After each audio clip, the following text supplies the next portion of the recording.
Barack Obama has vowed to tackle America's growing gulf between rich and poor. The president used his fifth State of the Union speech to outline what he's called a year of action. Those at the top have never done better, but average wages have barely budged. Inequality has deepened. Upward mobility has stalled. The cold hard fact is that even in the midst of recovery, too many Americans are working more than ever just to get by, let alone to get ahead. And too many still aren't working at all. So our job is to reverse these trends. It won't happen right away, and we won't agree on everything. It won't happen right away and we won't agree on everything. That sounds right. But much of Mr Obama's time in office has been plagued by political gridlock and infighting. The president says he's willing to bypass Capitol Hill and work with or without Congress. Mr Obama has promised a pay rise for government workers, and he now wants House Republicans to follow through by lifting the minimum wage. This will help families. It'll give businesses customers with more money to spend. It does not involve any new bureaucratic program. So join the rest of the country. Say yes. Give America a raise. Our guest tonight was watching today's speech with interest. Tom Switzer is a research associate at Sydney University's United States Studies Centre. Tom, welcome back to the Drum. Good evening, Julia. Big day for you. Before we get to the substance of the speech, I mean, he promises a year of action. We've had considerable inaction on a lot of fronts. Do you think he can deliver that? For the last 5 years of inaction, look, he has tried to increase the size and the scope of the federal government during the course of the last 5 years. I think he's been a more interventionist president at home than many of his predecessors. But look, the fact of the matter is, as he identifies, the real problem here is inequality. It has risen dramatically since the global financial crisis, which happens to coincide with his presidency. Company profits have skyrocketed, capital gains, dividends were on the rebound.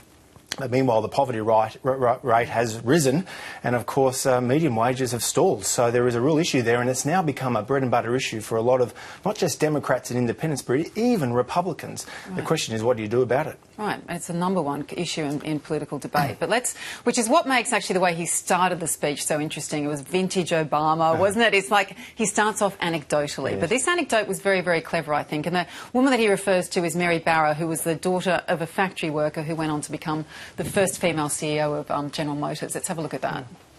Here in America, our success should depend not on accident of birth, but the strength of our work ethic and the scope of our dreams. That's what drew our forebears here. That's how the daughter of a factory worker is CEO of America's largest automaker. How the son of a barkeep is Speaker of the House.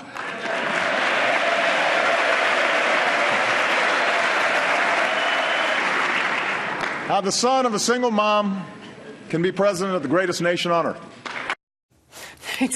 That was the only point at which the Republicans got really excited, wasn't it? It's a classic State of the Union. They're always sitting back and going, oh, one of ours. Oh, no. And then they stop again. But tackling income inequality, how can he actually do this? Of course, the number one thing, which was of great interest, is an executive order about the minimum wage. Well, that's right. He won't get Republican support in the House or the Senate to increase the minimum wage. And he wants to increase it pretty substantially from $7 an hour or thereabouts to more than $10 an hour, which is, percentage-wise, 40 to going 50%, which is a pretty significant increase when you consider that the economy is still, all things considered, fairly sluggish. But look, I think that the point to bear in mind is he can go overrule the legislature and implement an executive order, but it can only refer to federal employees and contractors. It can't really refer... In the future. That's right, yes. 2015 onwards. And the other point to bear in mind is that there are about 20 or so states that are already increasing the minimum wage above $7. California will have a minimum wage of more than $10 in 2016. So this is happening anyway. The other point to bear in mind is that a lot of folks who are on the minimum wage do live in households that aren't really considered poor. You know, you could be living with your parents who are earning a decent amount but be on the minimum wage, and there are a significant amount of people on the minimum wage. But look, something needs to be done because clearly inequality has become a big issue, and the fact is Republicans are now talking this language. They won't support a minimum wage increase, but they'll try to do things like fix inner city public schools or do other ways to combat inequality. It's become now a mainstream issue in America. Turning point, like a lot of Americans I've spoken to say it was de Blasio. It was really that campaign in New York City. But maybe that was just the lightning rod when people suddenly started talking about it. Probably, Julia. I mean, you lived in America during the financial crisis, and I think Australians forget how much damage it did to the United States psyche. I mean, here in Australia, we weathered the storm. We didn't even have a recession. That's right. We haven't had a recession in 22 years. We just didn't see the impacts, whereas when you're living in the States, your local library was shutting down half the week and the local pool, the street lights were going out. There were, you know, those kinds of things. It was very tangible. Indeed. And there has been a lot of pump priming of the economy to try to kickstart the economy, but it has been a very sluggish economic recovery. And meanwhile, of course, debt has skyrocketed. It was something like $10 trillion when Bush left office. It's now $17 trillion. In fairness to Obama, I think that he has reached some compromises with Republicans to try to get the deficit under control, and I think he highlighted today that the annual deficit is coming down ever so slowly, but it is making inroads into the deficit. So there is some optimism there, and there is consumer and business confidence. But all things considered, it has been a sluggish economy. What of him talking about his independence? He says, I'm eager to work with all of you, but America does not stand still, and nor do I. We actually have a grab of him talking about gridlock and saying that he won't accept it anymore, I think. When that debate prevents us from carrying out even the most basic functions of our democracy, when our differences shut down government or threaten the full faith and credit of the United States, then we are not doing right by the American people. What chance does he have of going it alone? Well, bear in mind, on some issues already, he has gone it alone. I mean, a classic case in point is climate change. Yes. He could not get onto the Senate floor a modest climate bill to price carbon with a little bit loopholes to the so-called big polluters. He couldn't get that on the Senate floor, so he couldn't even debate it, much less pass it. So what he did then was override Congress and implement an executive order to regulate coal-fired power plants. Now, that could still get bogged down in legal limbo, and there are certainly a lot of Republicans who are outraged, and even some Democrats from states that are heavily dependent on coal and manufacturing and oil. But nevertheless, he did override Congress, and he has regulated carbon, which is not the same as putting a price on carbon, but still that's an example of how he has done it, and he can do it on certain other issues as well. Right. So it could be more executive orders in tow if that's the precedent, yes.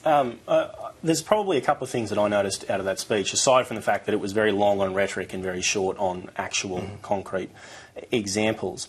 But I'm curious as to what you think the impact in the US would be of a 40% hike in the minimum wage, if for some reason there's that implemented. I mean, given the very slow jobs growth, given the intention, the stated intention to try and bring manufacturing jobs back to the country, do you think that a 40% rise in the minimum wage would actually significantly harm the US recovery? Well, opinion varies. A lot of Liberals will naturally think it's a good thing because it helps America catch up to countries like Australia and in Europe. But I think the body of economic scholarship would argue that an increase in the minimum wage, particularly if it's something like 40%, when the economy is so sluggish, is more than likely to price low-skilled workers out of low-wage jobs, and that will ultimately be counterproductive because they wouldn't have a job. So that would be the argument that would be made. But again, for him to implement this policy, remember, this is hardly new. In the last State of the Union address, he campaigned on an increase of $9 per hour, and he couldn't get that through. So now he's raising the stakes. And what I think the broader point here is he's trying to make this a legislative debate in the lead up to the midterm elections, because he knows that Middle America is changing its tune on inequality, and he is hoping that the Democrats will gain control of the House, keep control of the Senate, so that he will not be a lame duck president, legislatively speaking. Most of the polling evidence indicates that he's on an uphill challenge. Does this set a bad precedent, though, if he's going to start using executive orders? He's already done this sort of thing in terms of judicial appointments because the Republicans have been so obstructionist. And sure, Obama's supporters probably think it's good if he can achieve his outcomes, but is this going to hurt the US system of government, or do you think that the system's gotten so gridlocked that someone's going to cut through? Ted Cruz, who is the firebrand Texan Republican a senator, a Tea Party, a darling of the Tea Party, has an opinion piece in the Wall Street Journal today making this very point, that this is the imperial presidency and it could come back to haunt Democrats when there's a Republican in the White House.